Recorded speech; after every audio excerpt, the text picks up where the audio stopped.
Existe un universo lleno de universos que no conocemos, o que creemos conocer. En tiempos de urgencias y comunicación efímera, profundizar un tema y hacer una pausa para pensar es más complejo. Entender lo complejo es la tarea necesaria para mirar con claridad lo que está por venir y aquello que nos rodea en un presente que aún no comprendemos, porque es más complejo. En los últimos años, distintas encuestas dieron cuenta de una fluctuación en la percepción que los argentinos tienen de la democracia. Esa fluctuación se da en márgenes un poco preocupantes para quien lo pueda ver con algunos ojos o con total normalidad, depende de quién los analice. Es una percepción que varía entre un 70% o más de personas que sienten que la democracia, ante la pregunta si ha resuelto alguno de sus problemas, responden que no.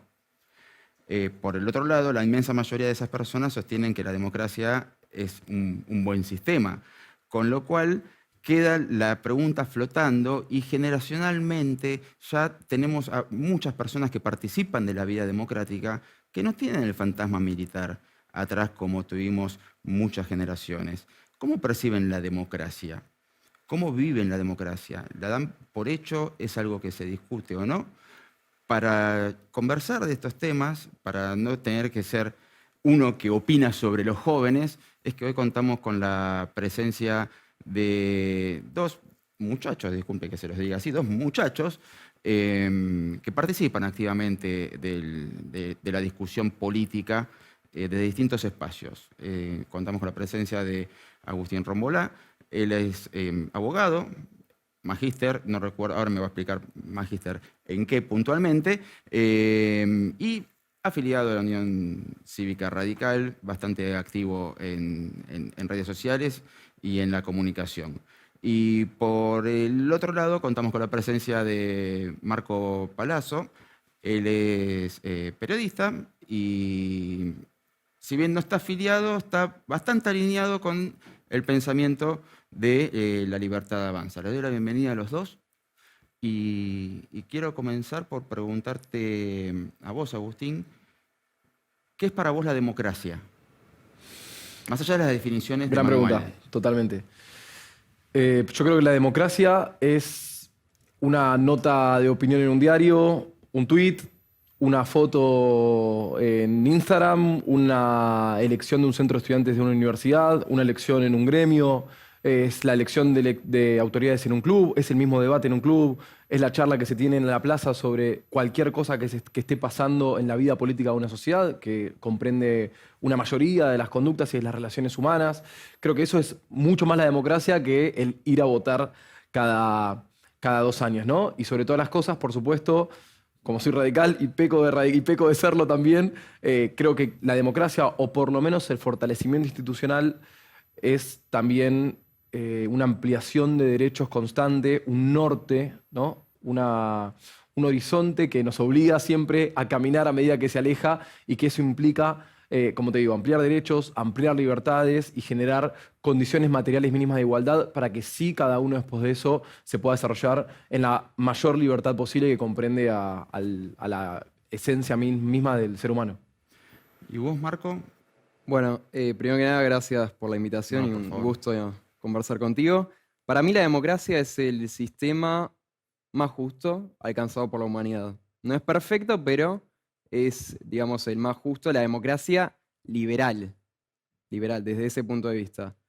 La democracia representativa, alineada a un sistema republicano, división de poderes, el ejecutivo que no tenga que caer en una tiranía, el legislativo que no caiga en una oligarquía, que muchas veces en estos últimos años, en este siglo XXI de la Argentina, caímos en una oligarquía de legisladores que gobiernan en favor de sus intereses, que nosotros, o yo desde el periodismo, los llamo, también los considero casta política.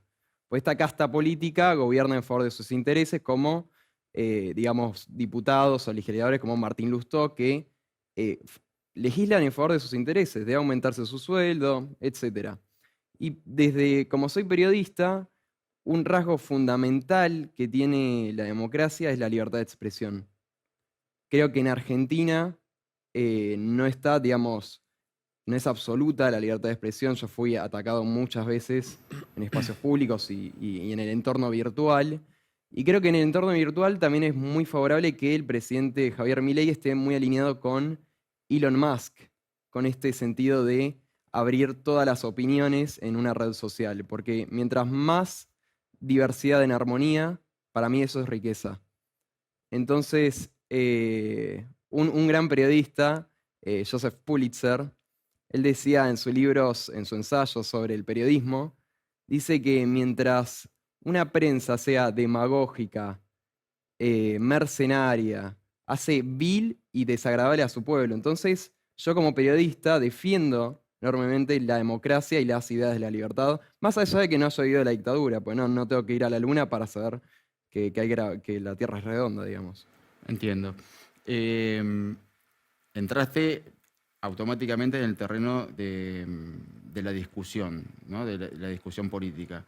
En el mundo de redes sociales, bueno, uno de los grandes debates que hay a nivel internacional, ya que lo mencionas a Musk, está sobre quién debe tener la autoridad de supervisión sobre el discurso público, si un gobierno con sus instituciones o una empresa. Con lo cual ahí quiero entrar directamente. Dale. Los dos me la dejaron servida, el tema institucional. Olvidémonos de X por un momento.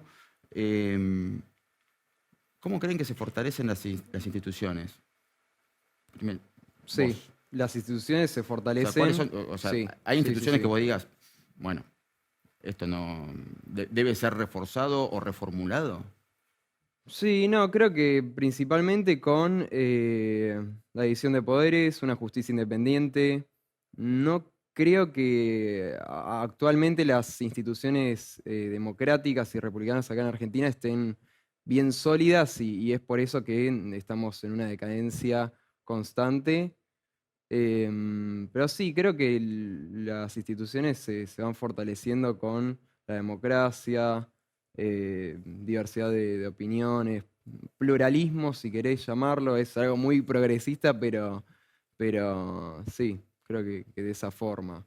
Creo que, bueno, yo como periodista, desde la libertad de expresión, no creo en censura previa Ujú. a lo Lula en Brasil y en otras redes sociales, o como en Estados Unidos con Donald Trump. Creo que así se consolidan las instituciones. No creo en una justicia politizada, sí, y en, bueno, legisladores que gobiernan en favor de sus intereses. Agustín. Me parece que, digo, teniendo en cuenta que las instituciones son conjuntos de reglas que están destinadas para modificar o para intervenir en la sociedad, yo creo que hay un decaimiento de las instituciones, creo que viene pasando desde hace un tiempo largo. Hay un libro muy interesante llamado Cómo mueren las democracias, de Levitsky-Ziblatt, que habla justamente de esto, en donde, bueno, justo hace referencia a la primera elección de Trump contra Biden y de los riesgos que conllevaba esto de que las nuevas democracias, o mejor dicho, las democracias en esta nueva convivencia, no se caen más por colisión, por un golpe de Estado, por poner preso a un presidente, sino que se van erosionando, ¿no? Como el agua en las montañas va erosionando de a poco justamente a las instituciones. Me parece que eso es algo que viene sucediendo, que en el siglo XXI viene pasando con distintos gobiernos en la República Argentina, por caso. Pasa también en Estados Unidos, me parece. Creo que eso también explica por qué hay una percepción de un decaimiento moral, si se quiere, intelectual también, hasta incluso material, que tiene que ver con una cuestión más fáctica, si se quiere, de la realidad, pero que hay una percepción de un decaimiento del Congreso, de la Corte Suprema, de la política, del periodismo, de las empresas incluso también. Entonces me parece que una buena democracia, una sana democracia, sin dudas, se explica a través de instituciones fuertes. Esas instituciones fuertes tienen que tener reglas claras. Y esas reglas claras son llevadas adelante indefectiblemente por seres humanos. Me parece que hay un gran problema que cada vez peores personas están a cargo de las mismas cosas importantes que esas que se ocupaban gente más idónea, gente más capaz. Eso viene pasando y creo que no discrimina gobierno, no discrimina color político. Creo que simplemente el Congreso de la Nación tiene peores debates que antes, los presidentes son peores que antes, los jueces fallan peor que antes o tardan más en emitir sus fallos que antes. Son cuestiones que se van sucediendo y que me parece que como generación nos obliga a repensar un poco o qué instituciones tenemos que tener para una mejor sociedad o qué personas van a ocupar esas instituciones. Yo tiendo a creer que es un poco más la segunda que la primera. Yo creo que Argentina a nivel institucional tiene reglas de juego cada vez peores, pero tiene reglas de juego que todavía son sólidas, son claras, se explican en gran parte la sociedad que quiere tener y que apunta a tener.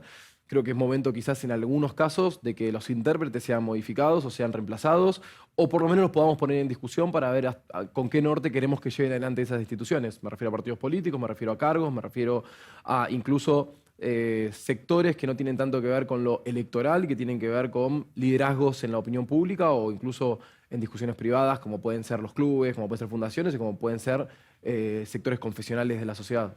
Ahora, ¿cómo se imaginan cuando tengo, por cuestiones democráticas, el consenso de una mayoría, que no precisamente es la mayoría de todos los habitantes, sino la mayoría de la porción que fue a votar, determina X número de dirigentes para el que gana, para el que le sigue, para el que le sigue, para el que le sigue, de acuerdo a las proporciones, o determina quién va a ser el presidente, en un contexto de polarización, o sea, en un contexto en el que las ideas tienden a chocar, ¿no? Entonces uno dice, ¿qué tipo de debate puedo tener cuando mi postura es esta?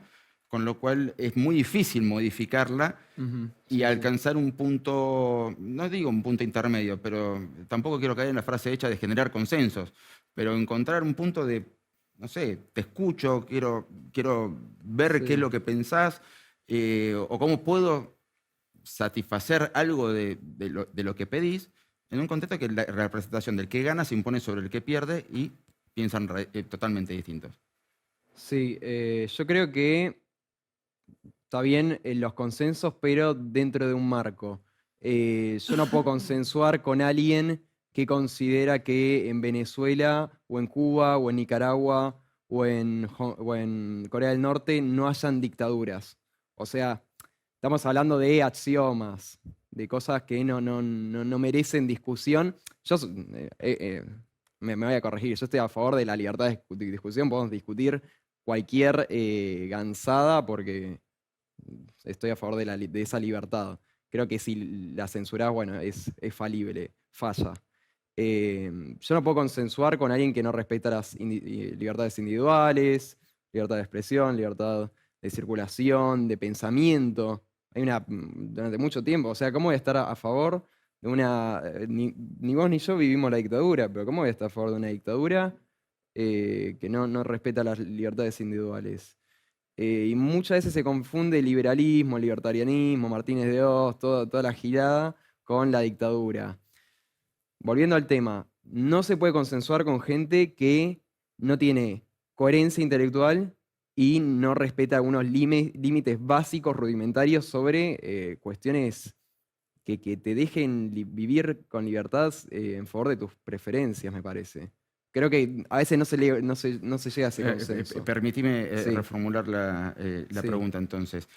Si yo tengo un consenso en que todos queremos un mejor poder judicial, ¿sí? Sí. Hay un consenso generalizado que si una de las instituciones que más Ok. rechazo genera es el poder judicial, bueno, Sí. evidentemente esa inmensa mayoría de los argentinos quiere un mejor poder judicial. Sí. Y la idea de un partido es llevar a elecciones al Consejo de la Magistratura. Y la idea de otro partido es, no, vamos a seleccionar a los jueces de esta manera. Y otro partido dice, no, pero yo no quiero esos jueces, quiero los otros. Y se impone una mayoría.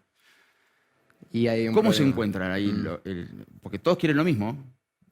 El deseo es lo mismo para todos. Ahora, ¿cuál es el método y cuál es el camino?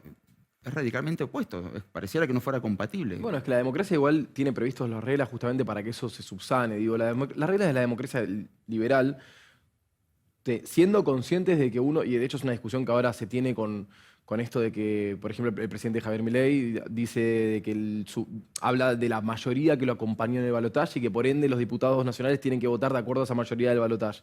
Digo, la democracia no es una dictadura de mayorías. Los principios de la democracia liberal son los opuestos. De hecho, el sistema de frenos y contrapesos de Hamilton en Estados Unidos plantea justamente que las minorías puedan y deban ser representadas por esas mayorías. Esas reglas están, digo, el consenso puede ser discursivo, el consenso después puede ser programático. Yo creo que lo que pasa un poquito ahora, o lo que viene pasando hace un tiempo en Argentina, me atrevería a decir en el hemisferio occidental, en las democracias occidentales, es que no hay vocación de consenso previa a cualquier opinión que uno esgrima. Por caso, te pongo un ejemplo, digo, el hecho de que haya alguien del kirchnerismo a mí ya me dispara una batería de conceptos que no necesariamente son así, o de alguien de la Libertad Avanza me dispara una batería de conceptos en donde yo ya tomo postura por la falacia ad hominem que Milei popularizó en la campaña. Yo ya tomo postura en virtud del interlocutor y no en virtud de los discursos que viene a defender o que pretende defender. No qué dice, sino quién lo dice. Claro, ¿Quién lo digo, dice? en la legislatura de la ciudad, justo pasó la otra vez, hay una diputada de la Libertad Avanza que propuso, por ejemplo, que las bicisendas tengan un sentido único y que sea de acuerdo a las calles. Es un proyecto para estar de acuerdo, es un buen proyecto de ley para la ciudad de Buenos Aires. Bueno, eso cuesta bastante hoy en cualquier ámbito, te diría, de discusión política. Vos justo mencionás una cuestión que tiene que ver, sí, con mayorías y justamente con imponer o implementar unas reglas de juego determinadas, como puede ser la elección de un juez. Hay algunos que dicen que los jueces tienen que ser elegidos por mayoría popular, por voto directo. Algo con lo que yo no estoy para nada de acuerdo. Pero aún así, me parece que en la construcción de esas propuestas es donde uno tiene que desproveerse de esos prejuicios. Digo, no pensar que, digo, es un proyecto de la izquierda, sé que justamente estoy planteando el de la votación popular de los jueces. No pensar que porque viene de la izquierda va a traer en sí la idea de que los jueces que yo vengo a proponer o de que yo vengo a proponer es pernicioso para la ciudadanía o viceversa. Me parece que esa es una parte en la que hasta incluso el Congreso Nacional viene fallando, en donde se ha convertido durante varios años de distintos gobiernos en una escribanía del Congreso Nacional, en donde la Libertad Avanza hoy pretende hacer lo mismo. No llega con el número, veremos en 2025, y en donde a mí me parece que ese es un factor explicativo bastante determinante a la hora de entender por qué la democracia falla en representar las mayorías y por qué la gente cree cada vez menos en los políticos. Porque no hay una vocación real ni de escucha ni de construcción conjunta. No hay una intención de generar soluciones a largo plazo en Argentina.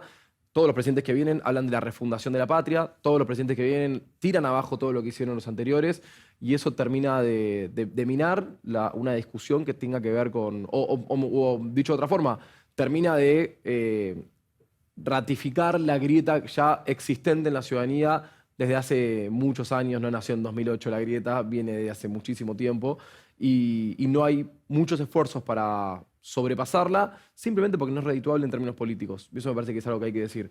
Entonces, me parece que nuestro rol, nuevamente, es, bueno, no caer en esa trampa e intentar escuchar, intentar dialogar, intentar llegar a algunos acuerdos. Coincido en que hay algunas cuestiones que no pueden estar en debate. Digo, yo no puedo estar de acuerdo con personas que vienen a cuestionar la soberanía argentina, no puedo estar de acuerdo con personas que vienen a querer arancelar la educación pública, no puedo estar de acuerdo con personas que vienen a, como pasó con el RIGI, a vender los bienes productivos de Argentina a capitales especulativos extranjeros. No puedo estar de acuerdo con eso cuando eso encima implica una cesión de la jurisdicción al CIADI, al Tribunal del Banco Mundial, que en toda su historia falló en contra de los intereses de Argentina. Entonces, me parece que hay límites. ¿Eso implica que yo no esté de acuerdo con absolutamente nada que una persona, a pesar de que una persona banque el RIGI? No, no estoy de acuerdo en ese tema. Quizás en otros podremos llegar a encontrar puntos de encuentro. Me parece que ese es un gran desafío intelectual al que hoy muchos no llegan o no tienen ganas de llegar o no les sirve llegar. Esa es una discusión que nosotros tenemos que tener puertas adentro de nuestros partidos y nuestros espacios y puertas afuera con los que tengan ganas de escuchar y de discutir. Claro, porque hay una discusión que es mucho más vieja y es que, bueno, los partidos políticos, no solamente en la Argentina, en todos los países presidencialistas, por lo menos de la región, han entrado en una crisis hace mucho tiempo de para qué lado van. Y que por ahí son discusiones que se tendrían que dar puertas para adentro y que se terminan dando de cara a la sociedad hasta llegar a un punto en que uno vota personas e ideas. ¿Y qué lugar les queda a ustedes la ideología? ¿En qué lugar les queda la ideología a ustedes? O sea, ¿qué valor le dan a una ideología? Bueno, yo por lo menos como liberal creo que es una doctrina el liberalismo, que está basada en el respeto a la vida, a la libertad y a la propiedad. Hablando de consenso, yo no puedo consensuar con alguien que vaya en contra de eso y esté en favor de, no sé, de doctrinas o ideologías relacionadas al socialismo que están basadas en el odio, en el resentimiento, en la envidia y en el trato desigual frente a la ley. que es, por ejemplo, la educación pública no arancelada, que yo no estoy muy de acuerdo, pues nada es gratis y vos beneficias a unos para quitarle a otros. En ese plano, creo que las ideologías sí van variando, van mutando, son procesos que se van desarrollando a partir de aprendizaje. Y bueno, sí, yo creo que no podemos empezar a discutir cuestiones que ya las mencioné. No, de hecho, el derecho Sí. a la vida, a la libertad y la propiedad privada está en la Constitución. Sí, pero hay gente que no la Cómo se los respeta. interpreta, ahí ya es donde entra la ideología. Sí, sí, puede ser una mirada. Sí, pero hay ideologías que no van. Pero, por para ejemplo, mí. Y no es por ad hominem ni nada de eso. Es por una cuestión moral, ética. O sea, ¿cómo vas a estar en contra de alguien que va en contra de la vida? O del trato desigual frente a... Es como que yo beneficie a Agustín y me perjudica a mí. Por la justicia social, por el velo de la ignorancia de Rawls, de que hay gente que no conocemos. Bueno, es una teoría de la justicia que, bueno, hay gente que no conocemos y en virtud de eso queremos que todos seamos iguales, tengamos las mismas oportunidades y son ideologías que, bueno, están basadas en el odio, en el resentimiento. Yo, por supuesto que nunca voy a estar de acuerdo a eso. Obvio, igual ni la vida, ni la libertad, ni la propiedad son absolutas, ¿no? Obviamente no hay derechos absolutos de ningún No, tipo por supuesto que no. en la República. Ujú. La libertad se relativiza cuando te meten a alguien en cana, por ejemplo. Claro. La propiedad se relativiza cuando yo quiero ser dueño de una plaza. Exacto. Digo, esas cosas me parece que hay que entenderlas. Obviamente, para mí la ideología es importante, es muy importante, sobre todo para hacerle claro a la gente de dónde uno viene y para ser honesto intelectualmente, que me parece que es algo que viene faltando bastante. Y hasta incluso te diría que durante mucho tiempo pareció ser poco pragmático ser ideológico en Argentina. Y si uno hace un análisis de lo que fue la última elección, yo te diría que los dos candidatos que mejor les fue en ratio, inversión en campaña y resultados obtenidos fueron los dos más ideologizados, que fueron Javier Milei y Juan Grabois. Digo, en términos de inversión y votos obtenidos, ¿no? Después los que llevaron menos la ideología adelante que una vocación de poder o que una militancia o una gestión, creo que no les terminó yendo a ese ritmo al que le fue a Milei y a Grabois. Digo, Sergio Massa, digo Horacio Rodríguez Larreta, digo Patricia Bullrich, personas que han gastado mucho más por voto que lo que gastaron Milei o Grabois. Entonces, me parece que algo nos enseña esta etapa, esto de lo que se habla bastante, que es el fin de las ideologías, ¿no? Me parece que es una gran mentira, creo que es un lugar cómodo, creo que eso tampoco debe llevarse al extremo, me parece que también el péndulo, ¿no? de la sociedad y de la política nos hace creer que ahora todo es ideología o todos son los principios y nos tenemos que mover y que por ende dialogar o escuchar solamente a los que piensan parecido a nosotros. En Estados Unidos hay un estudio muy interesante sobre esto, de cómo ya hasta se puede predecir casi todas las votaciones en el Congreso, porque los demócratas votan unas cosas, los republicanos votan otras, porque se están empezando a casar entre las mismas personas de mismos partidos, porque comparten grupos de estudio mismas personas de mismos partidos, porque se egresan de las carreras más parecidas a los demócratas o de carreras más parecidas a los republicanos. Viene pasando eso como la fractura política, la fractura ideológica termina generando una fractura social y cultural, ¿no? Los trabajos que ocupan republicanos y demócratas, digo, eso creo que en Argentina todavía no sucede. Es para también pensar el sistema electoral de ellos, que es muy distinto y que eso también lleva a un bipartismo mucho más amplio. Pero creo que hay que evitarlo. Creo que nosotros tenemos que propender a la diversidad, creo que tenemos que propender a la pluralidad de voces, pero creo que siempre hay que ir con la honestidad intelectual de tener las ideas por delante. Si después, digo, y lo pongo como un ejemplo, el radicalismo, ¿no? El año 2015, Convención de Gualeguaychú.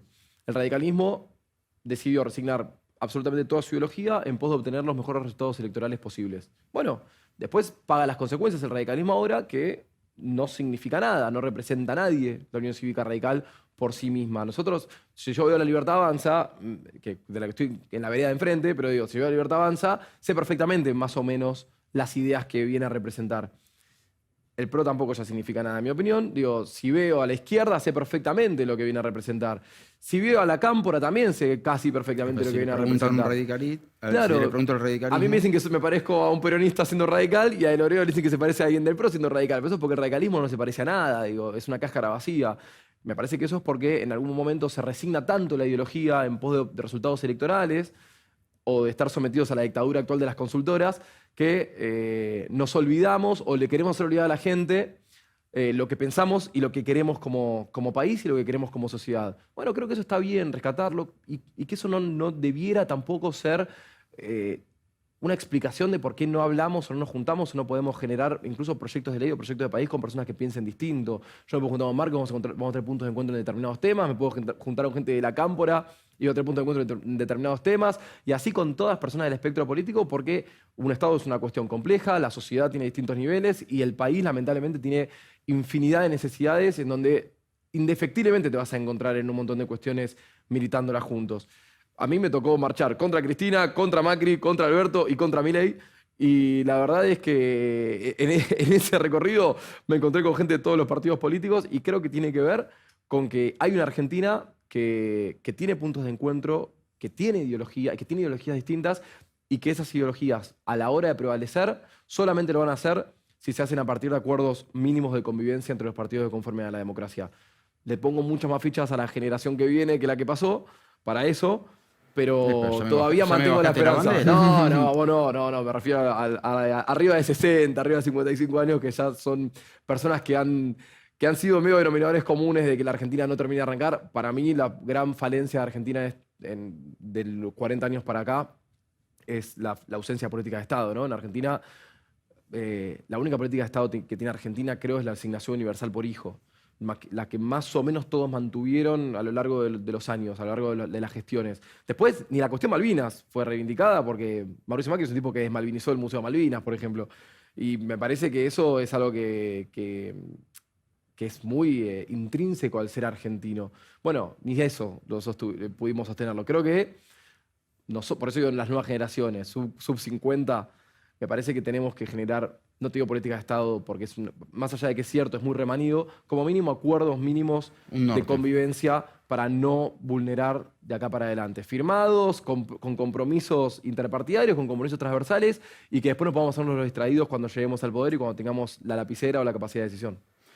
A mí me sigue intrigando, ¿no? Cuando vemos los números electorales y después de una conversación diaria, me sigue sorprendiendo si es... me genera la duda si es que la gente realmente está toda ideologizada y lo mantiene bastante para sí mismo, o si votamos más por emociones en una inmensa mayoría.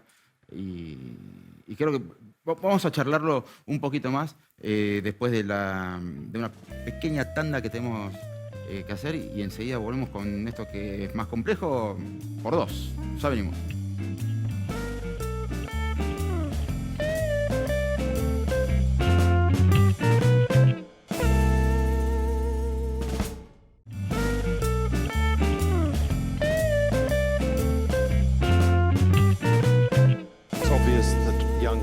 Are the future of any existing democracy. They are the citizens of the future. It's also important because the trends in many democracies are against young people. The patterns of joblessness, the precariat status of young people means that they are being disadvantaged effectively by some intergenerational injustice. So the vote, getting out the vote of young people is very important for introducing them for the first time to the spirit of democracy, but also to publicize their complaints and their demands about this increasingly precarious life that they are being forced to lead.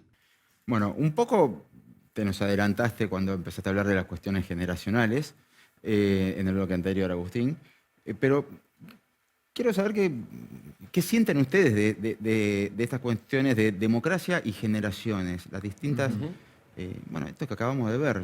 ¿Qué opinas, Marco? Bueno, creo que hay un cambio de época. Creo que los jóvenes, por lo menos dentro de los que están alineados a las ideas de la libertad, están haciendo una batalla cultural que es necesaria para mantener los valores democráticos, porque si nadie hace la batalla cultural, yo la hago desde el periodismo, vos podés hacer la batalla con la pluma, pero si no la haces, la batalla la vas a tener que hacer con las armas. Y no queremos llegar a eso. Yo últimamente estoy yendo, en lo que es mi contenido en las redes y periodístico, voy a las universidades, a la UBA, y a mí me sirve de termómetro, porque yo voy y le pregunto a los socialistas, a los comunistas, ¿por qué quieren voltear un gobierno como el de Javier Milei? Eso es re antidemocrático. Entonces, creo que son ideas que hay que seguir luchando como, sí, los valores de la libertad. Otro punto es que los jóvenes ya piensan por sí solos, no necesitamos a un Estado o a periodistas, esa casta periodística que te venga a decir cómo son las cosas. Ya tenemos las redes sociales que democratizan y si hay un fallo de información, no de mercado en términos económicos, sino en términos de información, la gente lo corrige. O sea, la curaduría ya no la hace la casta periodística empautada y ensobrada, sino que la hacen los mismos jóvenes. No necesitamos gente que nos diga qué hacer, cómo son las cosas. O sea, podemos pensar por nosotros propios. Es decir, es libertad de pensamiento en su máxima expresión. Y eso creo. Y en cuanto a los jóvenes, hay mucho edadismo, mucha discriminación a los jóvenes. A mí, bueno, miles de falacias ad hominem, porque soy rubio, alto, blanco, cualquier cuestión. Y creo que tanto los jóvenes como la gente mayor podemos opinar y tener un punto de vista sobre cualquier tema, democracia, dictadura. Y creo que eso es muy importante, dejarlo en claro, que hay mucho edadismo, los jóvenes pueden pensar por sí mismos y si no hacemos la batalla cultural por la pluma, la tenemos que hacer por las armas. Nadie quiere llegar a eso. Agustín. Sí, yo no me voy a meter en lo que dice Marco porque es su visión como periodista. Me quedé pensando en el video. Hay un informe de CIPEC que está bueno que habla sobre justo lo que dice el pensador, que es esto de que la sociedad argentina percibe a la juventud con la tríada pobreza, delincuencia y narcotráfico. Generalmente en Argentina, en los medios, en la opinión pública, se piensa a la juventud más como un problema a atacar que como un aliado a la hora de generar un desarrollo en el país. Lo cual, además, es contradictorio a los intereses del país porque Argentina cuenta con bono demográfico positivo, que esto implica que la población joven todavía es mayoritaria a la población mayor, digamos, a la población adulta. Eso debiera, en cualquier país más o menos serio y sostenible, debiera explicar un núcleo de desarrollo futuro que también explica a su vez un crecimiento a nivel económico, a nivel cultural, a nivel político, etc. Eso no está sucediendo en Argentina. Hoy tenemos, y también se explica por esta tríada a la que se asocian determinados, de vuelta, es un informe de CIPEC que recomiendo, en donde se piensa la juventud como un problema a atacar, ¿no? Como un problema a atacar porque los jóvenes se drogan, porque los jóvenes no trabajan, porque los jóvenes son pobres, porque los jóvenes saben ir a robar para drogarse. Digo, esos son los discursos que predominan en la sociedad. Bueno, eso trae aparejados un montón de problemas que es medio el huevo de la gallina, ¿no? ¿Qué explica qué? Pero hoy la escuela no te produce ningún tipo de incentivo para prepararte para un mercado laboral que cada vez es más competitivo, más especializado, que te requiere de muchas más habilidades, problemas de programa, problemas de capacitación laboral, problemas de infraestructura, depende del distrito. Digo, eso te produce, por ejemplo, que, en una de las peleas que tenemos con la gente de la Libertad Avanza, con lo que tiene que ver con la ESI, por ejemplo, te producen embarazos tempranos, te producen problemas de violencia intrafamiliar, te generan lo que pasa en el conurbano bonaerense, que es un enorme problema, que es el hacinamiento de las familias, en donde hay 8 o 9 personas conviviendo en un cuadrado de este tipo. Entonces, el hacinamiento como factor explicativo de la inseguridad y el narcotráfico, ¿no? Por ejemplo, hay 9 hermanos que viven en un cuarto de 4x4. ¿Van a vivir dentro de la casa o van a salir a vivir en la calle? Y si viven en la calle y no tienen un trabajo o tienen un trabajo precarizado o trabajan menos horas de las que querían trabajar, que es un enorme problema de los jóvenes con respecto a los mayores, ¿no? La subocupación involuntaria, trabajan menos de lo que quisieran. Digo, ¿qué van a hacer esos jóvenes? ¿Se van a juntar en el conurbano o en sectores vulnerables de la Ciudad de Buenos Aires o de cualquier distrito de Argentina? Se van a juntar, probablemente caigan en la droga, probablemente vengan de entornos violentos. Eso termina generando nuevos ambientes que son círculos viciosos para que esos jóvenes no se conviertan en el motor de desarrollo que debieran convertirse. ninguno de esos problemas sale a la política hoy. Ese me parece el enorme problema a la hora de pensar esto de cómo los introducís a un sistema democrático, que es lo que habla el video.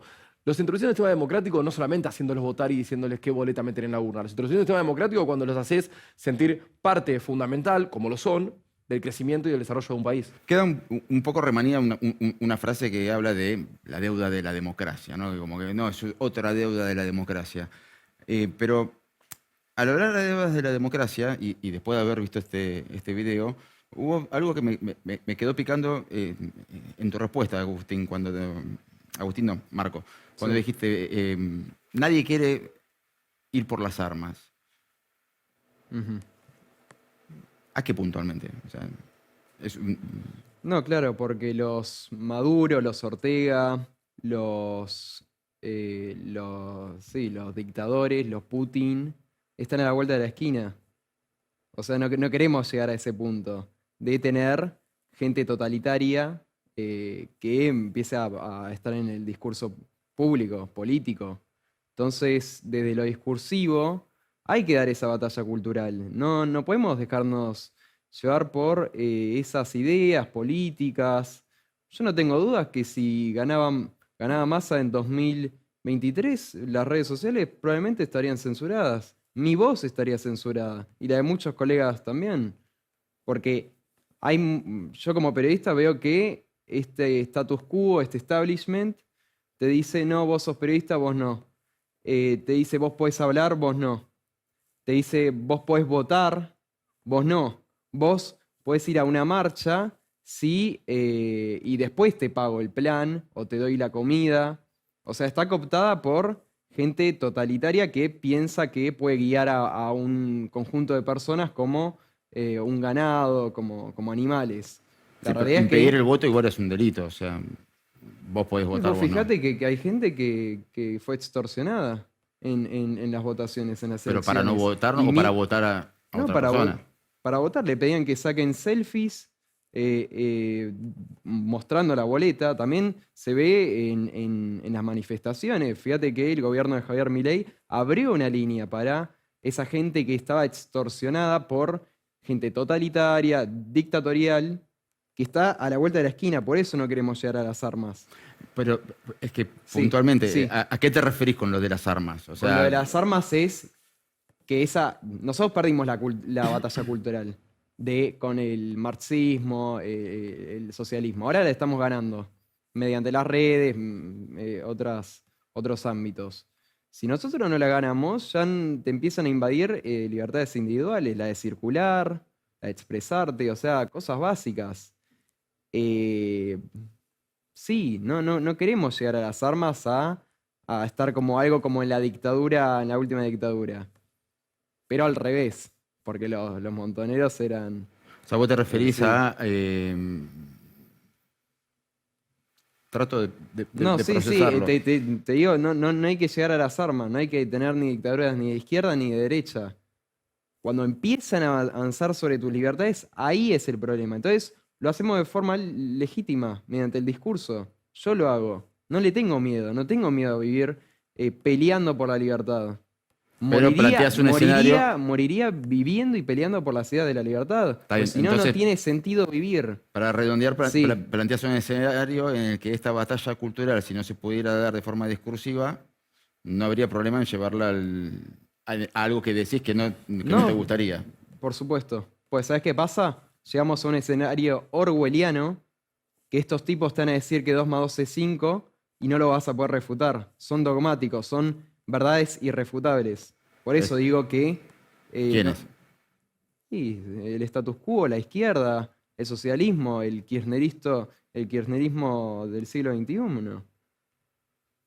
O sea, no tengamos duda que yo, digamos, no sé si soy gorila o no, pero nunca voy a estar alineado a un peronismo que creó la AAA, que cerró y expropió medios. O sea, ¿cómo estoy en las antípodas? Y sí, soy re gorila, obvio. Todo lo gorila que quieras. Y eso no es antidemocrático, nada, porque no te estoy censurando ni nada. Te estoy diciendo que la AAA mataba a los marxistas. Bueno, la idea es una batalla cultural por las armas. Bueno, y no adhiero a eso. Claro. Pues yo no maté a nadie, no quiero No, llegar a por eso matar a quería, nadie. quería aclarar el No, punto de que la batalla cultural. sí. Ok. ¿Cómo, crees que hay deudas de la democracia? Sí, por supuesto. O sea, vamos a caer en la frase hecha. Un montón, La deuda de la un democracia. montón, Deudas un montón. o sea, cosas que la democracia nos debe.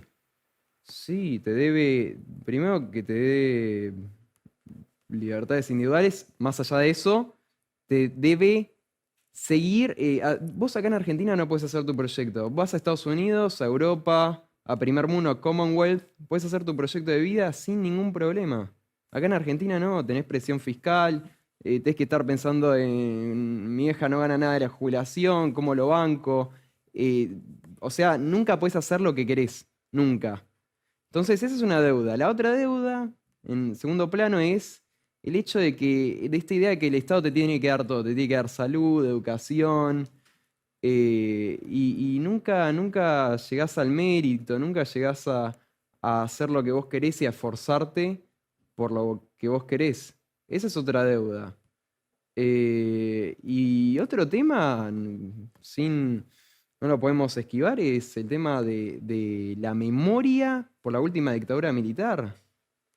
Tenemos muchas mentiras, muy poca investigación sobre lo que fueron las desapariciones. Vos tenés un sector que te dice, fueron 30.000. Digamos, sabemos que eso fue un curro, que fue algo para lucrar en base a lo desaparecido, que es algo recontra aberrante, inmoral. Pues sabemos que Vaca Narvaja, todos esos, llevaron a La Haya y inventaron un número para que acá haya un genocidio. No, genocidio, nada que ver. Genocidio fue en Armenia, la Shoah. Esa fue otra deuda de la democracia, no esclarecer algunos temas. Y sin dudas, tenemos diputados, legisladores que no han estudiado ese periodo. Fíjate cómo van a un penal en Ezeiza a hacer misiones o no sé a qué fueron en 2024 a visitar a represores. No podemos confundir represión con genocidio. Creo que esa es otra deuda, la memoria y esas mentiras que no se pueden refutar y que fueron cooptadas por un sector. Vos fíjate que hay madres de Plaza de Mayo que reivindican la dictadura y otras que no pueden directamente ir a la marcha, pues las escrachan. Hay dos tipos de marchas por los desaparecidos. Una está más por la izquierda y otra por el peronismo, digamos, proscripto y bueno, las madres que defendieron a los nietos, que eso me parece espectacular, nadie te critica eso. Agustín.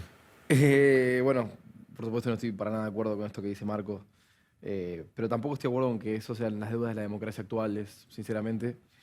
Yo creo que es una discusión saldada, la cuestión de la dictadura, de los 30.000 desaparecidos, que no es un número cerrado, sino que es una interpelación a los crímenes de guerra cometidos, a los crímenes cometidos durante la última dictadura cívico-militar, en donde Raúl Alfonsín, por caso, mandó a enjuiciar tanto a las cúpulas de los militares como a las cúpulas de montoneros. Y me parece que no hay. Yo creo que todo lo contrario, creo que el juicio a las juntas no lo decimos nosotros. En Noruega hay una bóveda con los mayores hitos de la humanidad, una bóveda subterránea, en donde está, no sé, por ejemplo, una Biblia de Gutenberg, y hay una grabación del juicio a las juntas, porque es una excepción en la historia institucional de la humanidad de que un juez ordinario haya sancionado y haya podido penar a las cúpulas de un terrorismo de Estado. Entonces, no voy a adentrarme en esa cuestión. Sí, haciendo otra referencia al alfonsinismo, si se quiere, es que creo que las deudas de la democracia, como dijo Raúl en su momento, que es algo que nunca se cumplió, es que con la democracia se come, se cura y se educa, ¿no? Y hoy, lamentablemente, 2 de cada 3 pibes tienen que saltear las comidas, por ende la gente no está comiendo con democracia, hay que esperar 4 meses, 5, 6 meses para un turno en un hospital público y hay que levantarse a las 4 de la mañana para hacer una fila kilométrica para ir a curarte en un hospital, en el servicio de salud provisto por el Estado, con lo cual con la democracia tampoco estamos curando. Y lamentablemente en la cuestión de la educación, si bien aún subsiste un sistema educativo que comprende y que contiene a a la gran mayoría de los niños, de las niñas de la Argentina, y que tiene un sistema universitario de excelencia todavía, más allá del financiamiento que está propendiendo ahora Libertad Avanza. Tenemos varias deudas que sobre todas las cosas se visibilizan en un decaimiento en, por ejemplo, el rendimiento de los pibes y de las pibas en las pruebas PISA o en las pruebas Aprender o en las distintas pruebas internacionales que tienen que ver con comprensión de texto, matemática, lenguaje, etc. Entonces, me parece que las deudas mi percepción de deudas de la democracia, más allá de que a mí la frase también me hace un poco de ruido, tiene mucho más que ver con eso que con, digo, como decía el gran Simón Wiesenthal, hablando justo de la Shoah, no hay libertad sin justicia. Para que nosotros podamos tener una sociedad de iguales, de realmente iguales, necesitamos equiparar los puntos de partida, necesitamos condiciones materiales mínimas de igualdad. Eso es equidad. Y me parece que hoy lo que está faltando en Argentina es equidad y más aún se está yendo directamente contra la equidad y se está generando una sociedad de privilegiados y una sociedad de vulnerados. Se está militando una libertad, pero una libertad negativa. La libertad en la que si yo tengo guita y tengo poder, no tengo límites. Y si yo no tengo ni un mango, son todos límites. Esa es la libertad del miedo, es la libertad del sometimiento, es la libertad que, entre otros actores políticos, propugna Javier Milei. Yo milito la libertad positiva. Yo soy un liberal que milita la libertad positiva, la libertad que requiere condiciones materiales mínimas de igualdad, la democratización de la libertad. ¿Qué es? Mi viejo es carnicero y mi vieja es ama de casa. Yo pude ser abogado y puedo estar acá con ustedes ahora porque me egresé en la Facultad de Derecho de la Universidad de Buenos Aires.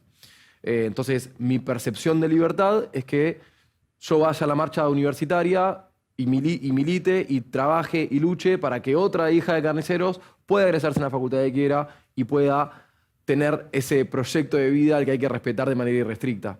Me parece que esa es mi percepción de libertad, una igualdad en libertad. El programa ya nos estamos quedando sin tiempo, pero quiero que son jóvenes, tienen algo positivo, optimista, futuro. ¿Qué esperan del futuro en la vida democrática y política? Bueno, yo, más allá de las elecciones de 2023, era muy pesimista. Dije, me tengo que ir del país para progresar, para crecer individualmente y profesionalmente. Ganó Javier Milei y dio esperanza, pero aún así insisto de que el daño que estos 40 años de democracia se perpetró no sea de acá a una gestión, 2 gestiones, cuando termine el mandato de Milei. Insisto de que mucha gente está siguiendo sus ideas, está diciendo lo que piensa sin temor y hoy puedo decir que soy liberal, cosa que en 2019 por ahí te da vergüenza. Creo que hay mucho optimismo, hay mucho mérito en la juventud y creo que el país va para bien. Si seguimos esto rudimentario que hablamos en toda la entrevista. Agustín. A corto plazo, ¿Pesimista o optimista? A corto plazo, acompañar a los jubilados que están siendo humillados, acompañar a los estudiantes que están siendo abandonados a su suerte, a todos los jóvenes en general que pierden sus pymes, que pierden sus estudios, que no pueden llegar a fin de mes, que están precarizados laboralmente, acompañar a las pymes que están cerrando, acompañar a las clases vulnerables a las que no les llegan los alimentos porque los comedores retienen las comidas. Eso a corto plazo. Y a mediano y largo plazo, la construcción, como te dije recién, de una Argentina liberal, una libertad que requiere condiciones materiales mínimas de igualdad, una Argentina libre y justa. Esa Argentina libre y justa que se sostiene con impuestos y que esos impuestos son propulsados y son ratificados por la construcción de un modelo de desarrollo productivo sostenible a nivel nacional. Argentina necesita de un modelo de desarrollo productivo, tiene que empezar a hablar de cómo generar riqueza y dejar de redistribuir la carencia, que es lo que hizo el kirchnerismo cuando se le acabó el superávit de la soja. Necesitamos generar un modelo de desarrollo productivo sostenible porque están las condiciones dadas. Y como marca nuestra historia, los mejores momentos de desarrollo productivo en Argentina también se dieron con las defensas irrestrictas y sistemáticas de nuestra soberanía. Entonces necesitamos construir una Argentina libre, una Argentina justa, una Argentina desarrollada y una Argentina soberana. trabajo con todos militantes, con todos actores de distintos partidos políticos para hacerlo, trabajo para que el radicalismo también tenga esa propuesta de desarrollo productivo sostenible y sobre todas las cosas trabajo para que las nuevas generaciones puedan generar, como hablamos al principio, este fortalecimiento institucional necesario para que el desarrollo y el crecimiento sea de una vez por todas sostenible. Bueno, yo les quiero agradecer a los dos. Primero, la predisposición, detalle detrás de cámara en el corte. Charlaban lo más tranquilo, más allá de las diferencias, no se vio un clima de boxeo ni delante ni detrás de cámara. Quiero agradecerles la presencia de ambos, la posibilidad de charlar y bueno, yo los despido a ustedes ahora y a ustedes los espero en un minutito nada más para darle un cierre a esta emisión de Más Complejo. Ya venimos.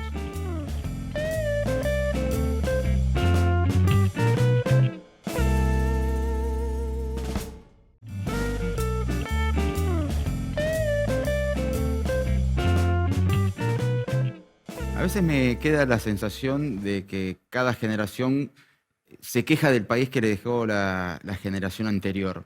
He visto hace poco decir a Bill Gates abiertamente que, bueno, pero mi generación hizo un montón de cosas. Está bien, le dejamos un caos, pero resuélvanlo ustedes. Y a veces siento un poco ese peso.